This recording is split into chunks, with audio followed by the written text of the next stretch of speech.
Hello friends, welcome to சமையல் சந்தை YouTube channel. நம்ம சேனலை சப்ஸ்கிரைப் பண்ணியிருக்க எல்லாருக்குமே ரொம்ப ரொம்ப தேங்க்ஸுங்க.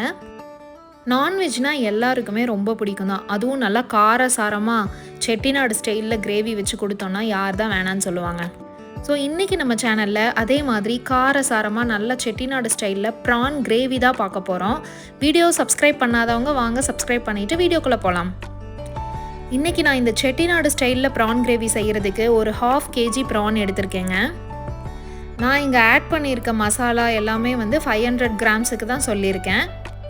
ஸோ உங்களுக்கு கம்மியாகவோ இல்லை அதுக்கு அதிகமாகவோ நீங்கள் செஞ்சீங்கன்னா அதுக்கு தகுந்த மாதிரி அட்ஜஸ்ட் பண்ணிக்கோங்க. ஸோ நான் இங்கே வாங்கியிருக்க ப்ரான்ஸ் ஆல்ரெடி அவங்களே எல்லாமே சுத்தம் பண்ணி க்ளீன் பண்ணி கொடுத்துட்டாங்க. நான் அதை உப்பு மட்டும் போட்டு நல்லா வாஷ் பண்ணி ஒரு 2லேருந்து 3 டைம் வாஷ் பண்ணி வேற ஒரு பவுலுக்கு ட்ரான்ஸ்ஃபர் பண்ணியிருக்கேங்க.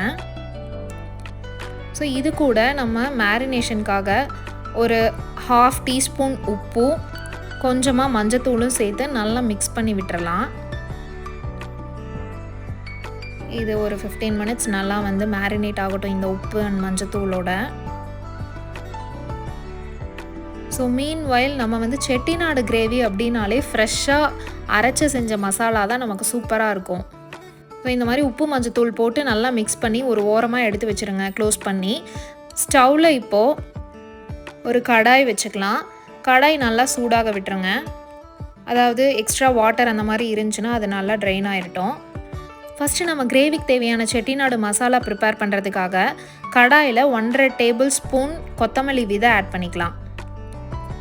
இதை லோ டு மீடியம் ஃப்ளேமில் ஒரு 2லேருந்து 3 நிமிஷம் நல்லா வறுத்தெடுத்துக்கலாங்க. இது ஸ்லைட்டாக வறுபட்டதும் இது கூட 1 டீஸ்பூன் பெப்பர், 1 டீஸ்பூன் ஜீரகம் ஆட் பண்ணி அதை ஒரு 1 நிமிஷம் வறுத்தெடுத்துக்கலாம். லோ டு மீடியம் ஃப்ளேம்லேயே வச்சுருங்க அடுப்பை. ஸோ இப்போ இது கூட 1 டீஸ்பூன் ஆஃப் ஃபெனல் சீடு அதாவது சோம்பு ஆட் பண்ணி கூடவே ஒரு சின்ன சைஸ் பட்டை ஆட் பண்ணிக்கலாம். அடுத்து காரத்துக்கு வரமிளகா ஒரு 5லேருந்து 6 நம்பர் ஆட் பண்ணிக்கோங்க. அடுத்து இது கூடவே ஏலக்காய் ஒரு 3, கிராம்பு ஒரு 3, ஸ்டார் அனிஸ் 1 சேர்த்து நல்லா வறுத்தெடுத்துக்கலாம். இது நல்லா வறுபடணுங்க, கலர் சேஞ்ச் ஆகி வரணும். நம்ம மீடியம் ஃப்ளேம்லேயே வச்சு வறுக்கணும். அப்படி இல்லைன்னா சீக்கிரமாக கரிஞ்சிரும், நமக்கு வறுபட்டிருக்காது, ஒரு மாதிரி கரிஞ்ச வாசம் வந்துடும். ஸோ நம்ம இந்த மாதிரி ஒரு கிரேவிக்குமே ஃப்ரெஷ்ஷாக அரைச்சி போட்டோம் அப்படின்னா அதோட டேஸ்ட் சூப்பராக இருக்கும். ஸோ இப்போவே பார்த்தா ஸ்லைட்டாக கலர் சேஞ்ச் ஆகிருக்கு நமக்கு. இதுக்கு நம்ம ஆயிலெல்லாம் விட வேண்டியது இல்லைங்க, நம்ம ட்ரை ரோஸ்ட் தான் பண்ணி எடுக்கணும். ஸோ இப்போ பார்த்தாவே நமக்கு நல்லா ரோஸ்ட் ஆகி வந்துருச்சு. கறியை விடாமல் பார்த்துக்கோங்க. ஒரு 90 to 99% நல்லா வறுபட்டதும் இதை ஆற விட்டு அரைச்சி எடுத்து வச்சுக்கலாம். அடுத்து இப்போ நம்ம ப்ரான் கிரேவி செய்கிறதுக்கு ஸ்டவ்வில் வேறொரு கடாய் வச்சுக்கலாம். கடாய் நல்லா ஹீட் ஆக விட்டுருங்க. சூடான உடனேயே இதில் நம்ம குக்கிங் ஆயில் எது வேணாலும் ஆட் பண்ணிக்கலாம். ரிஃபைண்ட் ஆயில், அப்படி இல்லைன்னா நல்லெண்ணெய், கடலெண்ணெய், தேங்காய் எண்ணெய் எது வேணாலும் ஆட் பண்ணிக்கலாம். அது கூடவே பச்சை மிளகா 2 கீறினது, அப்புறம் ஃபைனாக சாப் பண்ண பெரிய வெங்காயம் ஒரு 2 நம்பர் நான் ஆட் பண்ணியிருக்கேன். பெரிய வெங்காயம் கொஞ்சம் நல்லா வதங்கி வரட்டும். சீக்கிரமாக வதங்கிறதுக்கு லைட்டாக உப்பு ஆட் பண்ணுறதுனாலும் பண்ணிக்கலாம். ஸோ ஒன்ஸ் நமக்கு பெரிய வெங்காயம் வதங்கின உடனேயே 1 tablespoon of ginger garlic paste அதாவது இஞ்சி பூண்டு பேஸ்ட் ஆட் பண்ணி பச்சை வாசம் போகிற அளவுக்கு நல்லா வதக்கி விட்டுறலாம். இப்போ எனக்கு கொஞ்சம் கிரேவி ஸ்பைஸியாக இருந்தால் தான் பிடிக்கும். ஸோ அதனால் நான் ஒரு 1/4 டீஸ்பூன் சில்லி பவுடரும் 1/2 டீஸ்பூன் கொத்தமல்லி பவுடரும் இதோட ஆட் பண்ணியிருக்கேன். இதை நல்லா மிக்ஸ் பண்ணி விட்டுறலாம். இஃப் இன்கேஸ் உங்களுக்கு காரம் ஆல்ரெடி நம்ம சேர்த்துருக்க காரமே போதும் அப்படின்னா இந்த ஸ்டெப்பை ஸ்கிப் பண்ணிடுங்க.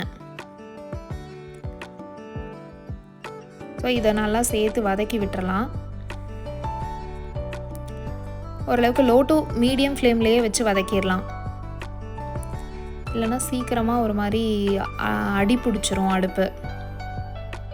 ஸோ நம்ம சேர்த்துருக்க மிளகா பொடி, மல்லித்தூளோட பச்சை வாசம் போன உடனேயே நம்ம இது கூட ஃபைனாக சாப் பண்ண ஒரு 2லேருந்து 3 தக்காளி ஆட் பண்ணிக்கலாம். உங்களுக்கு கிரேவி எவ்வளோ தேவைப்படுதோ அந்தளவுக்கு தக்காளி, வெங்காயம் ஆட் பண்ணிக்கோங்க.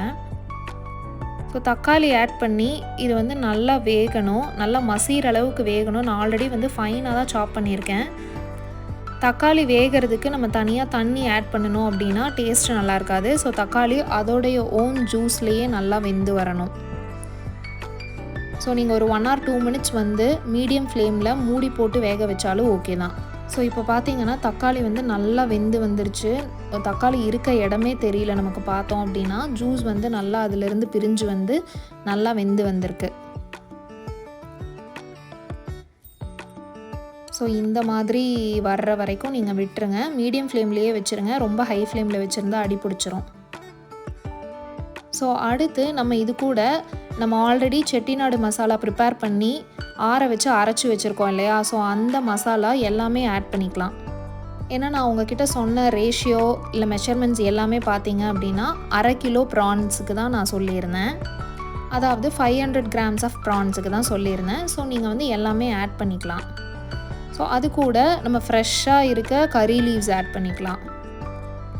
ஆட் பண்ணி நல்லா வந்து இந்த மசாலாஸ் எல்லாமே கிரேவியோட மிக்ஸ் ஆகி வர்ற மாதிரி மிக்ஸ் பண்ணி விட்டுருங்க.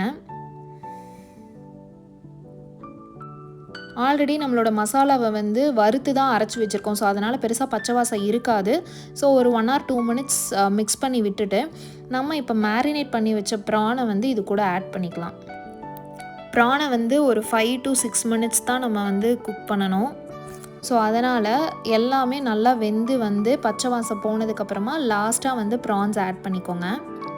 ஸோ ப்ரான்ஸோட குக்கிங் டைம் மேக்ஸிமமே 5 to 6 minutes தான். ஸோ நீங்கள் ஹை ஃப்ளேமில் வச்சுருந்தீங்க அப்படின்னா ஒரு 4 minutesலேயே நல்லாவே பாயில் ஆயிரும். அது அதுக்கு மேலே போச்சு அப்படின்னா ரப்பர் மாதிரி ஆயிரும். அந்த சாஃப்ட்னஸ் போயிடும், நல்லா இருக்காது சாப்பிட்றதுக்கு. ஸோ இப்போ ப்ரான்ஸ் ஆட் பண்ணி நம்ம ஆல்ரெடி இருக்க கிரேவியோட நல்லா மிக்ஸ் பண்ணி விட்டுறலாம். அடுத்து நம்ம இப்போ டிஷ்ஷுக்கு தேவையான சால்ட் ஆட் பண்ணிக்கலாம். ஆல்ரெடி நம்ம வந்து ப்ரானுக்கு தேவையான சால்ட்டை ஆட் பண்ணிட்டோம். ஸோ இப்போது சால்ட் வந்து பார்த்து ஆட் பண்ணிக்கோங்க. இப்போ சால்ட் ஆட் பண்ண உடனேயே இதை நல்லா மிக்ஸ் பண்ணி விட்டு எல்லா பக்கமும் நல்லா சால்ட்டு இறங்குற மாதிரி மிக்ஸ் பண்ணி விட்டு ப்ரான் வேகிறதுக்கு தேவையான தண்ணி ஊற்றி மூடி வச்சிடலாம். ஸோ நான் இதை வந்து செமி கிரேவி மாதிரி தான் வைக்க போகிறேன். அதாவது ரொம்ப தண்ணியாட்ட வைக்க போகிறதில்ல, ஓரளவுக்கு திக்கான கிரேவி மாதிரி தான் வச்சுக்க போகிறேன். ஸோ அதனால் நான் கம்மியான தண்ணி ஆட் பண்ணி மூடி வச்சு கொதிக்க விட போகிறேன். ஆல்ரெடி சொன்ன மாதிரி நம்ம மீடியம் ஃப்ளேமில் வச்சு குக் பண்ணுறோம் அப்படின்னா ஒரு 5 to 6 minutes இல்லை மேக்ஸிமம் 7 minutes இஸ் ஃபைன். இல்லை நீங்கள் வந்து ஹை ஃப்ளேமில் வச்சுருக்கீங்க அப்படின்னா ஒரு 4 minutes இல்லை மேக்ஸிமம் 5 minutes வரைக்கும் குக் பண்ணாவே ஓகே. ப்ரான்ஸ் நல்லா வெந்து வந்துடும். ஸோ இப்போ வந்து பார்த்தோம்னா நமக்கு ஒரு 5 to 6 minutesக்கு மேலே ஆயிடுச்சு. இப்போ பார்த்தா நமக்கு நல்லா கொதிச்சு ப்ரானும் சுருங்கி வெந்து வந்திருக்கு. உங்களுக்கு பார்த்தாவே டிஃப்ரென்ஸ் தெரியும். நம்ம முன்னாடி மூடி வைக்கிறதுக்கு முன்னாடி இருந்த ப்ரான்ஸும் இப்போவும் வந்து நல்லா சுருங்கி வெந்து வந்திருக்கு. ஸோ இதை நல்லா மிக்ஸ் பண்ணி விட்டுட்டு இந்த ஸ்டேஜில் உப்பு காரம் எல்லாமே கரெக்டாக இருக்கான்னு சொல்லி செக் பண்ணிவிட்டு அட்ஜஸ்ட் பண்ணிக்கலாம் நம்ம.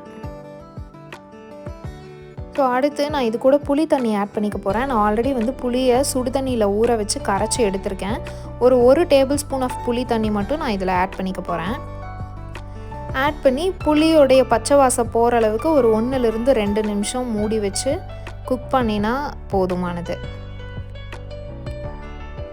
ஸோ இப்போ பார்த்தீங்கன்னா நல்லா குக்காகி எண்ணெயெல்லாம் பிரிஞ்சு வந்து கிரேவி நமக்கு சூப்பராக ரெடி ஆயிடுச்சு. ஃபைனலி கொத்தமல்லி தழை இல்லைனா ஃப்ரெஷ்ஷான கருவேப்பிலை போட்டு நம்ம சர்வ் பண்ணிக்கலாம். வீடியோ பிடிச்சிருந்தா வீடியோவுக்கு லைக் அண்ட் சப்ஸ்கிரைப் பண்ணிடுங்க. Have a good day. Thank you.